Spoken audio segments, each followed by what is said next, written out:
இதயத்துக்கு இதம் தரக்கூடிய செம்பருத்தி பூ டீ. இது வந்து என்ன பண்ணும் அப்படின்னா, பிளட்ல உள்ள பேட் கொலஸ்ட்ரால ஃபுல்லா வந்து இந்த செம்பருத்தி பூ டீ குடிக்கும்போது நம்மளுக்கு ஃபுல்லா எடுத்துரும். அதே மாதிரி இந்த செம்பருத்தி பூ வந்து ஒரு ஆன்டி ஆக்ஸிடென்ட்டா நம்மளுக்கு வந்து ஹெல்ப் பண்ணும்.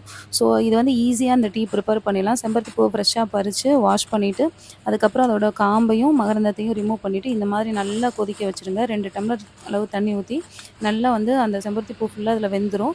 அதுக்கப்புறம் ஒரு டம்ளர்ல ஒரு 2 ஸ்பூன் அளவு லெமன் ஜூஸ் ஆட் பண்ணிட்டு, இத அப்படியே ட்ரைன் பண்ணிருங்க. ட்ரைன் பண்ணிவிட்டு இந்த டீல கண்டிப்பா நீங்க வந்து தேன் தான் ஆட் பண்ணி குடிக்கணும். ஏன்னா சுகர் ஆட் பண்ணி குடிக்கிறதுனால எந்த பெனிஃபிட்டுமே இருக்காது நம்மளுக்கு.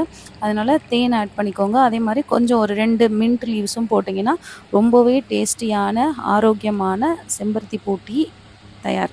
இது ரொம்ப அட்லீஸ்ட் வீக்லி த்ரைஸாவது குடிங்க. இல்ல ஆல்டர்னேட்டிவ் டேஸ்ல எடுத்துக்கலாம். ரொம்ப ரொம்ப நல்லது. இதோட பெனிஃபிட் நெறைய இருக்கு. Thank you. பாய்.